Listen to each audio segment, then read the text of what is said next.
Hola de nuevo YouTube. Ya tenía casi 2 semanas sin publicar nada, pero es que había estado este, escribiendo algo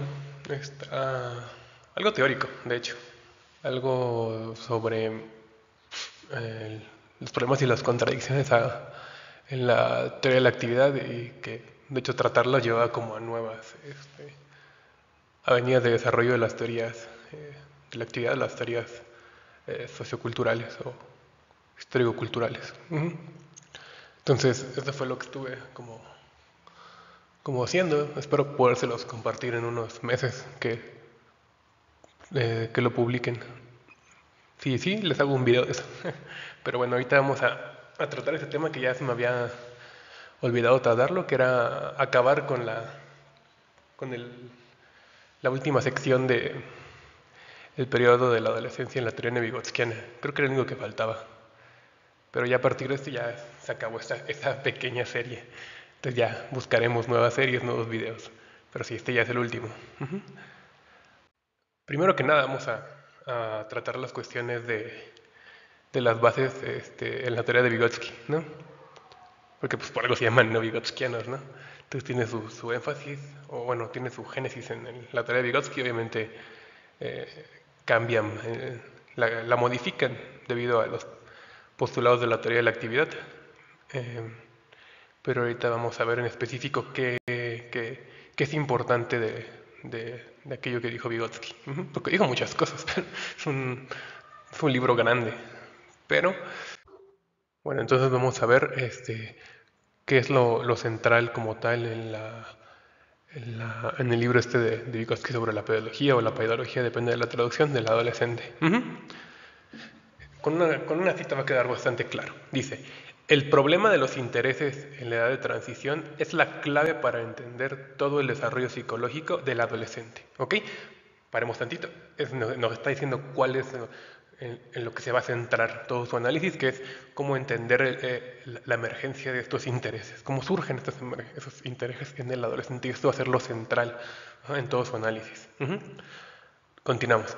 Las funciones psicológicas del ser humano en cada etapa de su desarrollo no son anárquicas, ni automáticas, ni casuales, sino que están regidas dentro de un cierto sistema por determinadas aspiraciones, atracciones e intereses sedimentados en la personalidad. Aquí está tratando algo muy, muy, muy interesante. ¿Qué está diciendo? Bueno, que como tal las funciones psicológicas están inmersas en un sistema, son un momento de un sistema en el cual estamos hablando de estos intereses que tiene la persona. Entonces se tiene que entender estos elementos cognitivos dentro de este sistema de intereses, si no, pues no tiene sentido hablar de. Y bueno, otra cosa muy importante, pero es de destacar que habla de un sistema, ¿no? De un sistema de intereses, de aspiraciones, ¿no? Por eso el énfasis en la idea de personalidad. Ahora, eh, ahora como decimos, este asunto de la personalidad es importante, ¿no? No dice Vygotsky sobre esto que la estructura de las atracciones y aspiraciones del niño, los mismos hábitos, los mismos mecanismos psicofisiológicos de la conducta, que desde un punto de vista formal no demuestran diferencias esenciales en las distintas etapas de la edad, se insertan en diversas estructuras en un sistema de atracciones y aspiraciones completamente distinto. Perdón, en diversas etapas de la infancia, en un sistema de atracciones y aspiraciones completamente distinto, con una orientación del todo diferente, y de aquí surge la profunda peculiaridad de su estructura, de su actividad y de sus cambios en una etapa dada de la infancia. Entonces nos está hablando de que al insertarse, digamos, estos nuevos elementos dentro de ese sistema, cambian, es lo que le da el sentido como tal a diferentes momentos cualitativos del desarrollo. Ahora, no solo va a enfatizar el aspecto sistémico de esta estructura de atracciones y aspiraciones, sino va a destacar que hay varios momentos importantes dentro de este desarrollo. En primera instancia, vamos a hablar de los procesos madurativos. Y en segunda instancia vamos a hablar de los elementos formativos de los intereses.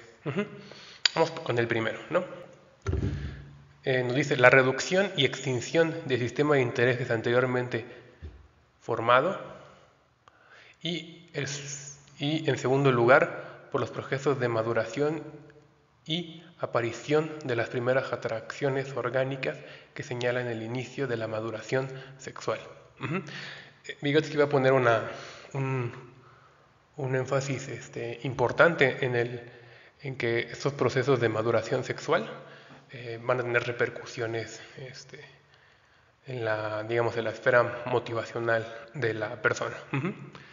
Van a, digamos, a reconfigurar, a cambiar, ¿no?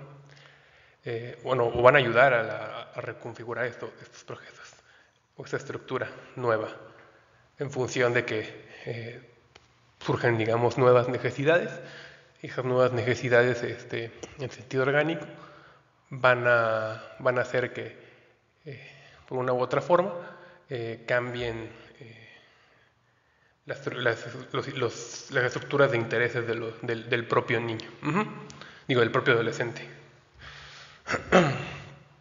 Pero podemos ver que señala de alguna forma un proceso un tanto destructivo, un periodo, digamos, crítico, en el cual hay una reorganización, hay cambios, etcétera, cambios bruscos, por esta introducción de las necesidades, ¿vale? De índole, pues, sexual.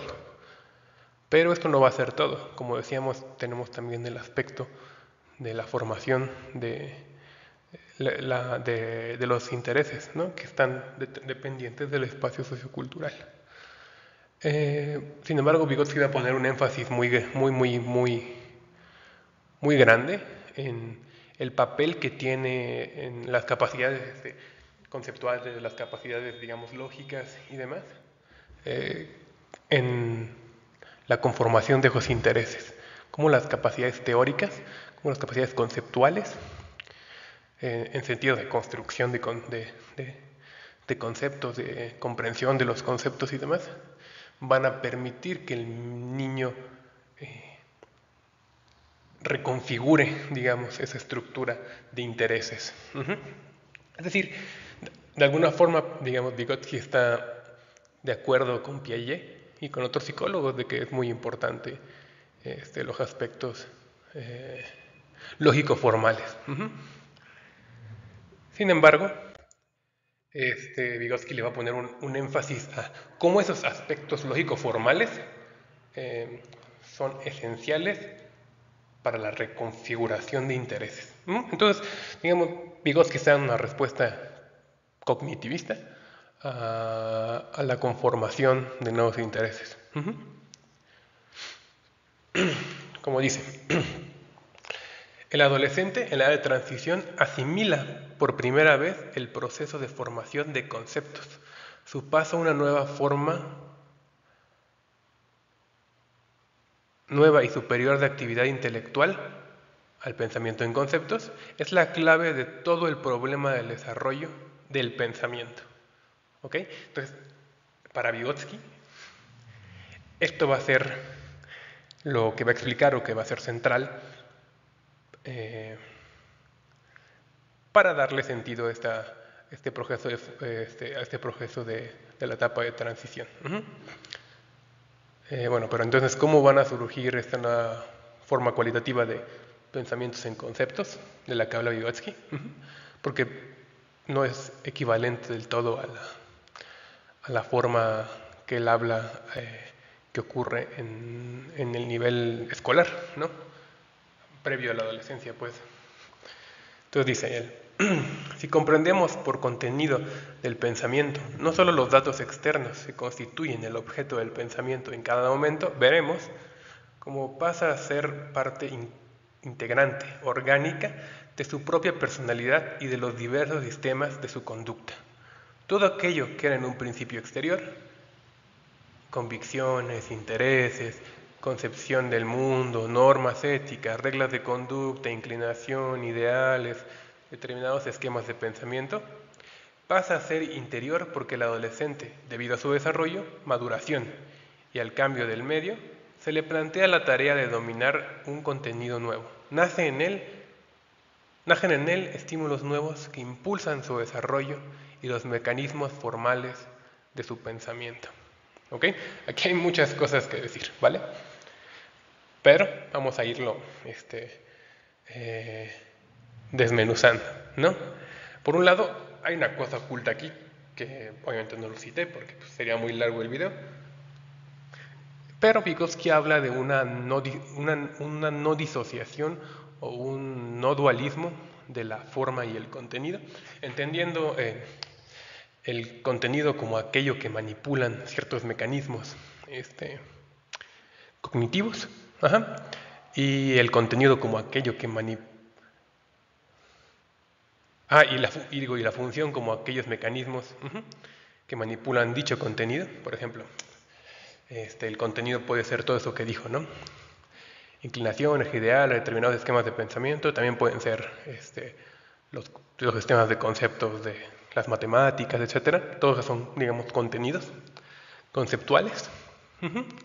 Y las formas son aquellos mecanismos psicológicos que interactúan con esos contenidos y los manipulan, ¿no? Que los recuerdan, que los analizan, que los sintetizan, etc. Entonces, a eso se refiere. Obviamente nos habla de que en los conceptos encontramos una unidad de análisis que no los disocia. Porque en el mismo concepto vemos específicamente, bueno, su unidad, ¿no? Como determinados contenidos, dependiendo de su estructura, dan determinadas comprensiones específicas, ¿no? Por ejemplo, en pensamiento y lenguaje, o en pensamiento y habla, habla de esta idea del pensamiento sincrético, del pensamiento por complejos y del pensamiento conceptual, ¿no? Que nos dice que esta relación con que nos dice justamente que estos diferentes niveles son una unidad de análisis de ese complejo entramado entre función y contenido. Por ejemplo, si el niño interactúa con el mundo teniendo un pensamiento de tipo sincrético, no diferencia los objetos como tal entre sí, ¿no? Cuando es por complejos, los empieza a asociar, pero esas asociaciones mediadas o directas, ya sea por orden temporal o por orden espacial, los vuelven inadecuados, hasta que llega obviamente la comprensión conceptual plena, en la cual hablamos de sistemas, de conceptos que se relacionan entre sí y a partir de eso se le da inteligibilidad a la realidad, ¿no? Y que solo tienen sentido, obviamente, los conceptos en sus relaciones entre sí. A eso se refiere. No, entonces, entendiendo esa unidad de análisis como una unidad que justamente en ese sentido, como hablábamos en otros videos, de que permite, digamos, estudiar los aspectos, como decíamos, ¿no? De el agua, en lugar de estudiar hidrógeno y oxígeno, nos permite estudiar el aspecto cualitativo nuevo de la unidad, digamos, como si fuera la unidad química de esos dos elementos en el agua. Pues así nos permite estudiar la unidad psicológica de esos dos elementos. Bueno, eso es básicamente lo que está presupuesto en ese primer momento de este párrafo. Está muy condensado, yo lo sé, lo siento, pero pues si no hubiera podido citar y estar citando, ¿no? Serían muchísimas citas, ¿no? Sería más bien hacer un video sobre eso, pero ahorita no sé si lo quiera hacer o tenga el tiempo de hacerlo, o las ganas. Pero bueno, ese es el primer punto de este párrafo. Por otro lado está la idea de internalizar, ¿no? Nos habla de que estos elementos previos que eran de otras personas se vuelven del propio niño, o eran exteriores, se vuelven del propio niño. Las convicciones, intereses, etcétera, que aprecian el espacio social, se vuelven de él. Ajá, o sea, pasa al interior, como dice. Y por otro lado, estos elementos, estos contenidos, van a estimular, van a hacer que esas formas se desarrollen, ¿no? Que tengan cambios cualitativos, ¿no? Que el pensamiento, por ejemplo, pase de complejos a un pensamiento verdaderamente conceptual. Entonces, dejo está hablando en este párrafo. Si está muy condensado, de verdad lo siento, pero es así, así a veces es Vygotsky. En un párrafo así vas a encontrar que presupone que comprendas múltiples cosas de sus conceptos. Y finalmente, estas capacidades nuevas le van a permitir al adolescente muchas cosas, ¿no? Entre ellas, como nos dice Vygotsky, participar activa y creativamente en las diversas esferas de la vida cultural. Eso es muy importante, porque nos está diciendo que se va a volver un agente en el entramado ideológico complejo, el cual va a participar activamente ahí, o sea, va a ser parte de esta construcción ideológica. Entonces, eso es algo muy importante. Además, dice, le permitirá que el adolescente se adentre en su realidad interna, en el mundo de sus propias vivencias. La palabra no es tan solo el medio de comprender a los demás, sino también a sí mismo. Nos está diciendo que la autoconciencia se va a formar, ¿vale? Que se forma en la adolescencia y que va a permitir, a la par de la autoconciencia, se forma la libertad y la intención. Eso es muy, muy importante, porque una de las cosas que mueve mucho a Vygotsky, o sea, si uno lee como sus cartas y demás cosas, uno va a notar que una de las grandes preocupaciones de Vygotsky es eso, es cómo se forman agentes libres y morales. Es una de las grandes preguntas de Vygotsky. ¿Cómo es que se forman estos agentes libres y morales que somos nosotros? ¿Cómo emerge ese sujeto? ¿Cómo rayos en esa interacción con el mundo llegamos a ser esos agentes libres morales? Entonces, si se fijan, está claramente aquí presupuesto ese gran interés de Vygotsky en la idea de que este nivel conceptual, lógico-formal, va a permitir una autoconciencia, ¿no? Y una capacidad, por lo tanto, reflexiva sobre su propia psique. Y esto va a permitir que tenga cierta libertad y intención, en tanto que puede modificar, puede comprender qué es aquello que lo orienta, que lo mueve en el mundo, criticarlo, cambiarlo, modificarlo, ¿no? Y en ese sentido se vuelve libre, ¿no?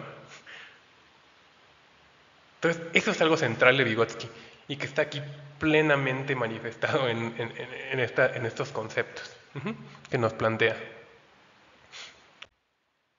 Y ahora sí, vamos con las contribuciones de los neovygotskianos, que, bueno, nunca lo he dicho, pero uso la palabra neovygotskiano para referirme a todos aquellos posteriores a Vygotsky, sobre todo a la teoría, en realidad a los que se derivan principalmente de la teoría de la actividad.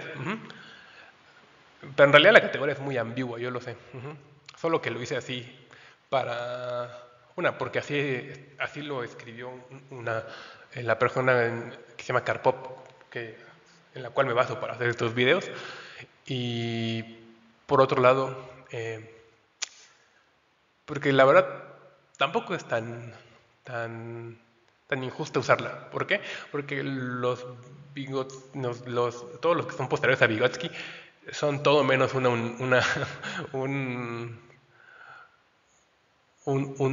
todo organizado y coherente, ¿vale? A veces lo quieren vender así, pero en realidad no es así. Esa fue la fabricación de Leontiev Luria que le vendieron a Michael Cole y a Jerome Brunner. en los 60s y que luego les vendió a todo mundo, al resto del mundo que lo vendieran así. Pero en realidad no es así. Es más complicado, es súper complicado. De hecho, de eso es parte de lo que es el artículo que hice. Pero de verdad espero podérselos compartir pronto. Y ahora sí, vamos a la posición de los neovigotskianos, ya aclarando esa ambigüedad del término, ¿vale? Bueno, nos va a decir básicamente Karpov que los Vygotskianos no estaban del todo de acuerdo con la idea de Vygotsky de explicar estas capacidades reflexivas completamente en función de los aspectos lógico-formales. Para los neovygotskianos lo más importante de esto no es tanto el aspecto lógico-formal, sino las relaciones que ocurren en la actividad. Ajá. Porque hay que recordar que la posición de la actividad es algo así, como dice Leontief, ¿no? El proceso de la interiorización consiste no en el hecho de que la actividad externa se introduzca en un plano de la conciencia interna que la precede. La interiorización es un proceso en el cual precisamente se forma este plano interno, ¿no? Entonces, la idea de los teóricos de la actividad es que a partir de una estructura equivalente entre la actividad externa y lo que ellos llaman actividad interna, o lo psíquico, ajá, el paso de uno a otro deja de ser oscuro, ¿no? ¿Por qué pasa de un lado a otro? Pues básicamente porque emerge todo de la actividad externa y por lo tanto tienen la misma estructura, que es la estructura esta que habla Leontief de lo bueno, que ya hemos visto en el video de Leontief y en otros videos, que es básicamente actividad que va dirigida a un motivo, la cual está constituida por acciones, las cuales tienen determinados objetivos subordinados a ese motivo, y asimismo tienen las acciones que están conformadas de diferentes operaciones que son lo que efectivamente las realiza, pero son contextualizadas, ¿vale? A eso se refiere esa estructura de la actividad de Leontief. Que como pueden ver, de hecho, es una estructura basada en la actividad práctica.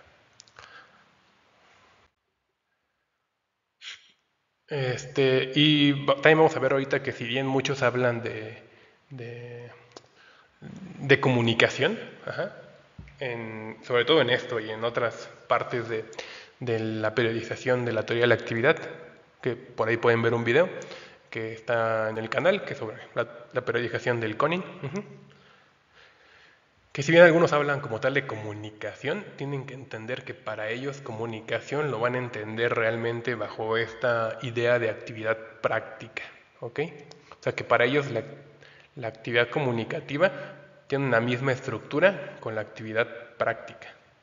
Yo sé que es un poco sospechoso y yo también soy sospechoso de eso, pero básicamente, por ejemplo, Lisina es como una de las principales autoras sobre esto, y dice algo así, dice: la particularidad del objeto de la actividad de comunicación, la que siempre está dirigida a la individualidad de la otra persona.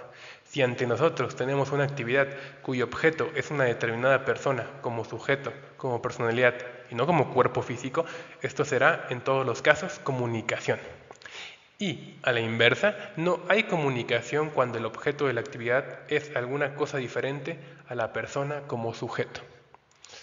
Esto es interesante, yo sé, porque hablan de la actividad práctica que va dirigida a un motivo, que es la sustancialización de una necesidad en un objeto, ¿no? Entonces, no se adapta muy bien la idea de Leontief a la comunicación, porque pues justamente, como dice Lisina, en realidad pues no es un objeto con el que te comunicas, sino es un sujeto. Y es un sujeto en el mundo, con relaciones sociales, con un entramado complejo de su personalidad en el cual está interactuando contigo, el cual refracta la realidad, el cual refracta la conversación. Entonces estamos hablando de un proceso relacional y dialógico que no se adapta muy bien a la idea de actividad práctica. Sin embargo, vamos a tratar de, pues de ser comprensivos con los autores y ver qué tienen para ofrecer, porque tienen muchas cosas que ofrecer, ¿eh?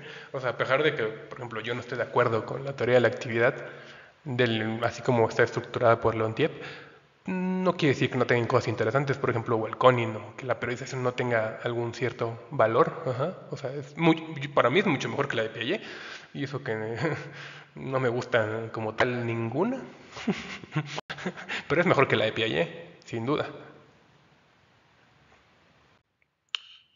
Entonces, bueno, vamos con esta idea de la actividad rectora en la adolescencia, ¿vale? Para empezar, vamos a notar que los neurobasquianos van a distinguir entre las interacciones con los adultos y las interacciones con los pares. Ajá. Van a tener, digamos, un efecto diferente en el desarrollo, no son equivalentes. Nos van a decir que de las primeras, es decir, las interacciones con los adultos, estas solo van a ser relevantes, para empezar, ¿no? Cuando el adulto sea una persona significativa para el adolescente, ¿no? Por ejemplo, si yo no le tengo ningún respeto, valor o estima a, no sé, al vecino, pues puede ser que lo que me diga me va a valer 3 cacahuates, ¿verdad? Es como, por ejemplo, si te dice un compañero de clase al que, pues sinceramente, tu opinión, ya sabes, tú piensas que su opinión es muy boba, es probable que la rechaces, no importa que en ese momento tengas razón, ¿no? Vas a decir simplemente, sí, lo que sea que esté diciendo Juan, ¿no? Me vale. Lo mismo va a pasar en relaciones, por ejemplo, con profesores que no les tengan mucha estima por alguna cosa que dijeron o yo qué sé, ¿no? Ajá, entonces, y el otro punto es que para los neovigotskianos estas relaciones son importantes en el sentido de que van a permitir la asimilación de normas y valores de los adultos a los cuales ellos estiman. Asimismo, hay que considerar el otro aspecto, ¿verdad? Que como tal, las interacciones con las pares son realmente eh, los que van a este, los que van a ser motivantes en esta actividad rectora. Ajá, que es pues, la comunicación con pares, ¿vale? O sea, la comunicación con pares realmente va a ser lo importante que va a guiar el desarrollo. ¿Por qué? Bueno, pues porque estamos hablando de que parten la idea de que los adultos son los que, digamos, ponen los valores, ponen las normas.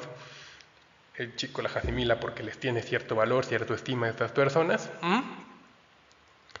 Y posteriormente, en la trama comunicativa con los demás, pues se da cuenta que muchas de las cosas que él cree, que él piensa, pues se contradicen con aquellas, ¿ok?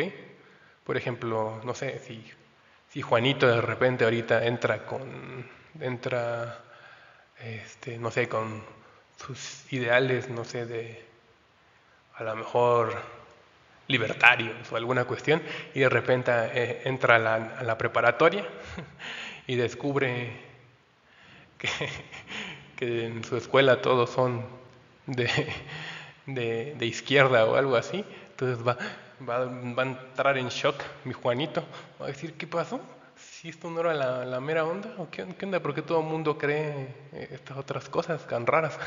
Entonces, en ese pequeño momento de drama al entrar con los otros, en ese entramado social complejo en el cual nota como de, no manches, las cosas que yo creía la gente no las suele creer, que no era la verdad, ¿no? Que no era como, así es el mundo, ¿no? Así funciona el mundo, ¿qué pasó? Entonces, pues descubre que así no funciona el mundo y mucha gente piensa, tiene otras opiniones sobre la realidad, sobre lo que es valioso, sobre lo que es adecuado, correcto, etcétera. Entonces entra esta capacidad según a partir de este momento, de reflexionar sobre lo que cree, sobre lo que piensa, sobre lo que es valioso para él, sobre sus intereses, ¿no? Por ejemplo, si siempre te metieron tus papás que lo más importante es la chamba y no sé, producir dinero, yo qué sé, alguna cosa así, y que la mera onda era ser ingeniero, y luego entras con toda una serie de personas que te dice que la mera onda es, no sé, ser artista o ser creativo o, no sé, pintar, música, escribir, yo qué sé, poesía, pues entonces vas a entrar así como de, ¿qué pasó? ¿Qué no la ingeniería era la mera onda y lo mejor y lo más valioso y todo esto? Pues el niño va, digo el niño, el adolescente va a poder reflexionar sobre esa situación, sobre eso que él encuentra motivante. Entonces, eso es lo importante de esta interacción con los otros. Entonces, los neovigotskianos van a entender que justamente la autoconciencia o ese proceso reflexivo, pues viene simplemente dado por la relación con con la relación de los padres que de alguna forma me reflejan, ¿no? Lo que yo soy, mejor de lo que yo me comprendo a mí mismo. Ajá. Un poco como a veces hacen los psicólogos, no sé si sepan, pero a veces los psicólogos en psicoterapia hacen una cosa que se llama reflejo, ¿no? Es una técnica muy interesante, donde simplemente parafrasean lo que la otra persona acaba de decir y entonces la persona dice, no manches, sí es cierto, ¿eh? Ajá. Oye, grande, eres muy inteligente. Oh, sí, sí, así me siento, así justamente, wow, ¿cómo me comprendes, no?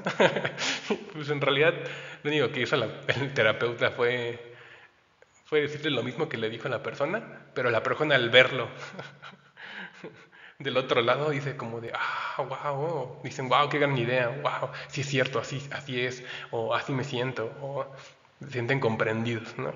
Pero en realidad son cosas que ellos mismos dijeron. Entonces, es algo así, digamos, este proceso comunicativo de que permite darse cuenta de lo que uno es al entrar en contacto y en contradicción con los demás. Por lo tanto, para el neogotskiano es más importante este contacto comunicativo y las capacidades reflexivas que eso da que como tal el aspecto formal como en Vygotsky y en Piaget. Por lo mismo, bueno, también nos van a proponer estas cosas, ¿no? Nos van a decir que, bueno, pues este nuevo nivel de normas y valores interiorizados, ajá, y el nuevo nivel reflexivo, gracias a estas dos cosas, pues los adolescentes van a generar una serie de expectativas y exigencias, digamos, para cómo quieren que sean tratados o qué es lo que ellos valoran y en función de lo que ellos valoran quieren que el trato con ellos sea así, ¿no? Quieren que los dejen de ver como niños, que no los infantilicen, ¿no? Y si uno no los reconoce como ese otro agente, como ese otro sujeto, pues entran los conflictos, ¿no? Porque de alguna forma tú me estás negando lo que yo soy. Entonces, al entrar y tú negarme lo que yo soy, pues entramos en conflicto, ¿vale?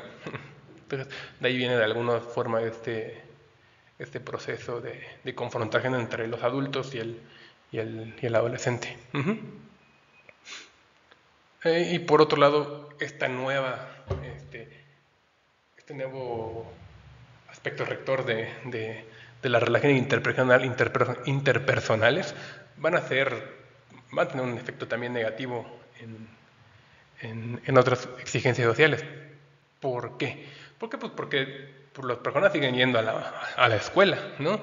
Y les siguen diciendo, no, es que tienes que sacar 100, que tienes que sacar 10 o lo que sea, para que tengas un buen promedio, para poder ir a la universidad, y luego que ganes dinero, y que luego no sé qué, y que, etcétera, ¿no? y todo esa chaya. Y pues le dicen eso. Pero el adolescente lo que quiere es lo que valora en ese momento, pues es básicamente entrar en interacción con los otros, reflexionar sobre cuestiones, producir este, nuevas ideas y demás cuestiones, y la parte de la comunicación. Entonces, pues obviamente la escuela se vuelve secundaria, ¿no? ¿Qué es lo importante? Pues mis amigos, mi grupo social, salir de fiesta, tener pareja, todas esas cosas. No, entonces, otra fuente que puede haber allí de conflicto. De hecho, fue una de las razones por las que creo que recomendaban los neovigotskianos que se hicieran como muchas prácticas a la hora de la enseñanza en los adolescentes que involucraran justamente estas relaciones sociales, comunicativas. Ajá. O sea, que tuvieran que le permitiera básicamente al adolescente satisfacer sus necesidades. Ujú. Y pues básicamente eso sería todo.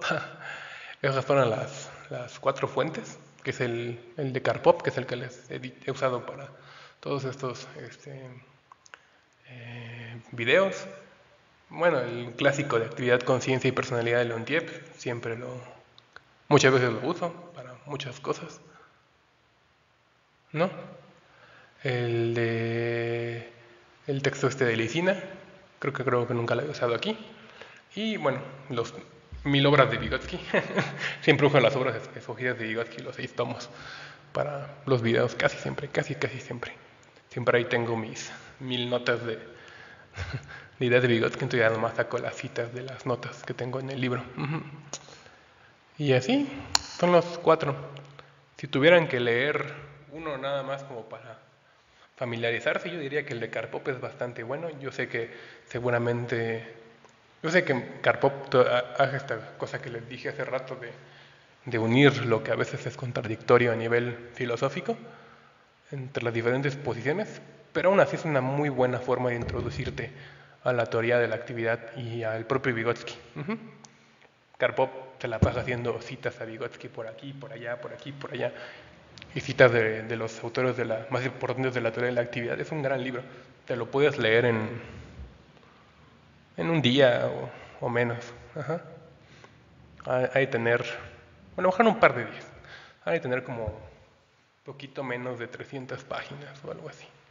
O sea, no es tan largo. Y tiene letra bastante grande. Entonces, el que les podía recomendar, si alguien lo necesita, pues creo que no lo puedo poner aquí porque yo lo tengo como recopilado en digital. O sea, yo tengo la copia original, pero tengo una copia en digital, bueno, sí, una copia digitalizada de ese libro, pero la tengo en un documento en mi compu, entonces no se los podría pasar como tal. No hay una forma de que yo haga un link. O a lo mejor y sí, pero tengo muy llenas mis cuentas luego de Drive y así, entonces se me llenaría muy rápido. Entonces no, a lo mejor no. Pero me pueden contactar pues ya ven que hay 2 links por ahí. Tengo un link de ResearchGate y un link de Reddit. Por ahí me pueden contactar y se los puedo pasar sin ningún problema. O si tienen alguna duda y no quieren escribir en los comentarios de YouTube, por ahí me pueden contactar. Casi siempre le respondo a la gente, a menos que sea una de esas como cuentas falsas, entonces si no les respondo los bloqueo. Pero díganme alguna cosa ahí como para iniciar, o sea, pónganme así como vengo de YouTube o algo así para que no vaya a pensar que son una cuenta falsa o algo así. Pero bueno, eso es el que les recomiendo. Y pues espero que les haya gustado esta serie, ¿no? Espero que les haya servido, al menos para familiarizarlos un poco. Yo sé que hay muchas cosas que seguramente quedaron sin contestar, muchas cosas que a lo mejor no quedaron del todo claras. Yo sé, es complicada esta teoría, no es fácil. Y luego luego le digo a mi novia que hay como muchos niveles de, de comprensión de la teoría, ¿no? Está como un nivel muy superficial, que sería quedarte con las representaciones de otras personas sobre la teoría, ¿no? Que es como cuando lees literatura secundaria sobre el autor, luego podrías leerlo tú mismo, pero a lo mejor te quedarías como con muchos vacíos. Y luego está la parte donde te pones a leer como discusiones críticas sobre el texto y luego regresas al texto. Y luego también está cuando lees como las fuentes filosóficas de esos autores y luego regresas al texto. Y luego está Ya supongo que ya el siguiente nivel es como de ya soy experto en esta cosa y este, escribo papers de esto y son como influyentes, así tipo como Nikolai Beresov o González Rey, ya es como el siguiente nivel, no sé, algo así. Pero sí hay como muchos niveles de comprensión del texto, ¿no? O sea, depende de cuál sea tu interés. Si tu interés es como desarrollar la teoría, pues sí, vas a tener que llegar a esos extremos. Si tu interés es familiarizarte porque te sirve para el trabajo o algo así, yo creo que el libro de Karpov es suficiente. Ujú. Si te interesa, pues conocer a los autores, pero más bien como un aspecto, pues un tanto recreativo y así, a lo mejor el libro de Karpov basta, pero a lo mejor es más hardcore y dices, voy a leer los textos originales, lo puedes hacer. Ahí si tuvieras que escoger alguno, pues sería probablemente las obras escogidas, el tomo 3, el tomo 2, de ahí es más hardcore el tomo 1.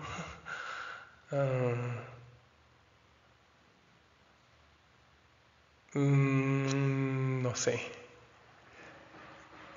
Leer algunos de los textos principales de los de la actividad, por ejemplo, este de actividad, conciencia y personalidad es muy bueno. Algunos papers del Conin o el libro de psicología del juego. Mm, Hay un autor que me gusta mucho, pero es como un filósofo, entonces es un poco complicado. Está Rubinstein. Mm, el mismo Rey podría ser, pero algunas cosas, porque luego, por ejemplo, hay unos libros de Rey que presupone que sepas muchas cosas. Entonces son un poco complicados. Pero sí, yo me apegaría a los clásicos y a algunos de estos libros. Ah, hay un libro que se llama Understanding Vygotsky, A Quest for Synthesis. Es un clásico. Eso les podría servir si, por ejemplo, les interesara conocer un poco más a fondo a Vygotsky y sus diferentes periodos y la historia alrededor de Vygotsky. Ese es muy bueno. Ese libro es bueno.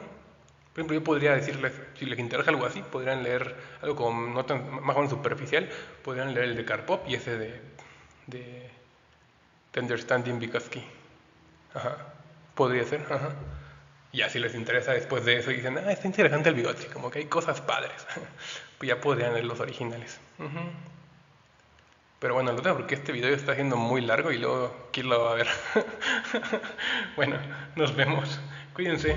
Ojalá les haya gustado la serie y el video y espero subirle en los próximos días otro. De hecho, aquí tengo un bonito paper del que quiero hablar que se llama A Re-examination of Defining Moments in Vygotsky's Work and Their Implication for His Continuing Legacy, que son básicamente, me parece muy importante porque así les diferencio los momentos de Vygotsky a lo largo de su obra, porque no es el mismo Vygotsky en diferentes momentos.